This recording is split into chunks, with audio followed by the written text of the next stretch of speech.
There are stories in the automotive world that read like a sad book, and then there's the Ford Probe, a car born of confusion, marinated in controversy, and ultimately launched into a world that never quite knew what to make of it.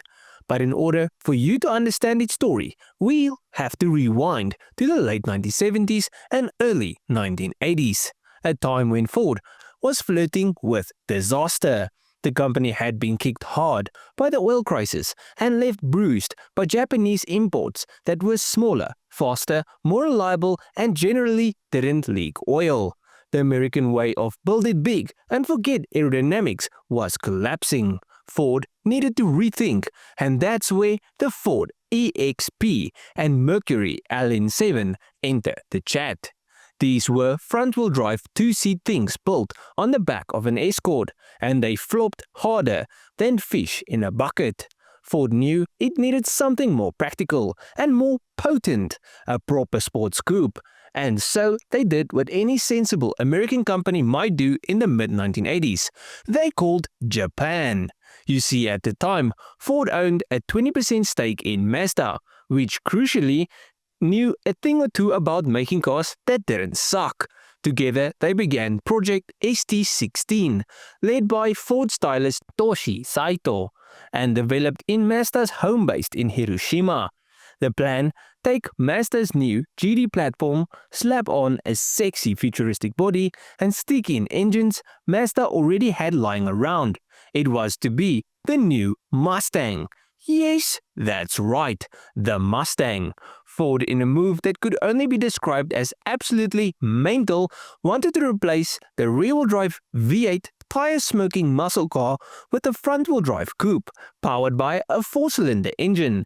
It was like turning Evel Knievel into a unicyclist. Predictably, when word got out, people lost their minds. Car magazines had to change their trousers. Even the Ford brass couldn't agree. On one side were the executives who loved the Probe's cost savings and international flavor. On the other side were the diehards who believed a Mustang without a V8 was like a pub with no beer. Eventually, sanity prevailed as Skunkworks team inside Ford got the green light to build a proper rear-wheel drive Mustang on a shoestring budget. That would become the SA95. But the ST16 project was too far along, too costly to cancel, and tied up in contracts with Mazda. So they did what any PR department would advise: give it a new name, pretend it was always meant to be its own thing, and launch it anyway. Thus, in 1988, the Ford Probe was born. It shed its bones with the Mazda 626 and Mazda MX-6, and it wore a Ford badge. The styling was bold and vaguely Japanese, complete with pop-up headlights and that deliciously 80s wedge shape. Under the bonnet, it wasn't exactly a fire breather. The base GL and LX got a 2.2-liter Mazda inline-4, making 110 horsepower, while the GT got the same engine with a turbo bolted onto it, producing 145 horsepower. Not earth-shattering, but enough to hustle to 60 miles per hour in 7 seconds flat, which in 1989 was pretty brisk. But here's the kicker. Once the public got over the Mustang drama, they actually sort of liked the Probe. It was smooth, well-built, sharp handling, and had a surprisingly refined ride.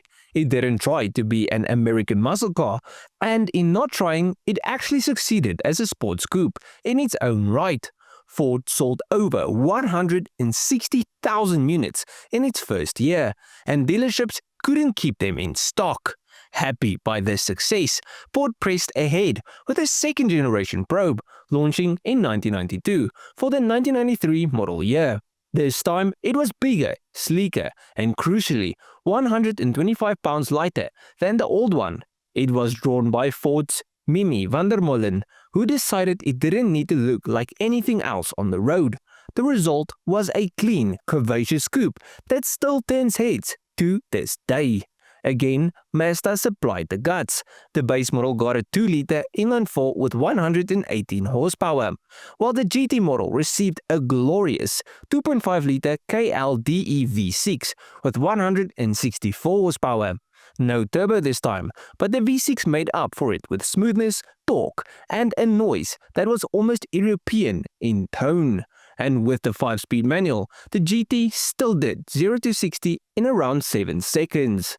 It was so good that Motor Trend named it Car of the Year in 1993. Yet again, Ford had accidentally made something brilliant, and then they killed it. You see, the SN95 Mustang came out in 1994, and American buyers predictably turned back to the rear-wheel drive pony car. Probe sales dropped like a stone in a swimming pool. Without major updates, the Probe was left to wither, and by 1997, it was gone, vanished and replaced by nothing. But this is where things gets interesting, because over the years, the Probe became something of a punchline, not a real Ford, a Mazda in disguise, a car people remembered for what it wasn't, rather than what it was. But that's unfair. The second generation Probe, particularly the GT, was a serious driver's car. Double wishbone suspension, tight steering, and a ride that somehow managed to be sporty and civilized. It was a sports coupe for grown-ups, or at least grown-ups who didn't want to visit the chiropractor after every pothole. And here's the best bit. Today you can find one for peanuts. A well-kept second-generation Probe GT with a 5-speed manual can still be had for under $16,000.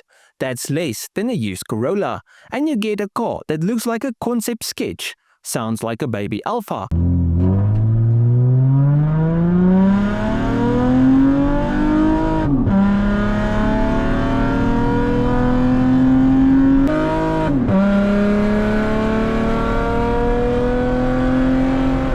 And handles like a go-kart with power steering.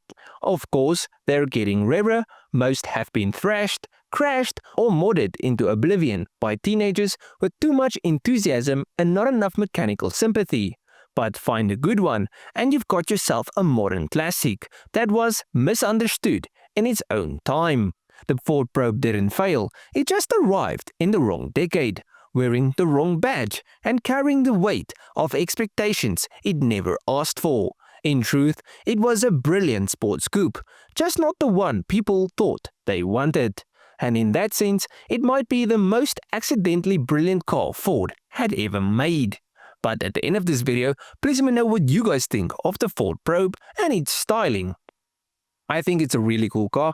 Front-wheel drive and sports car just doesn't mix in my opinion. But other than that, I think this is a really cool car. But let me know what's your opinion. And if you guys enjoyed this video, please have a like and subscribe to the channel. Now, if you guys did like this video, you'll most probably enjoy most of my other stuff. So just go through my channel, see if there's something else you like. I'll check you guys in the next one.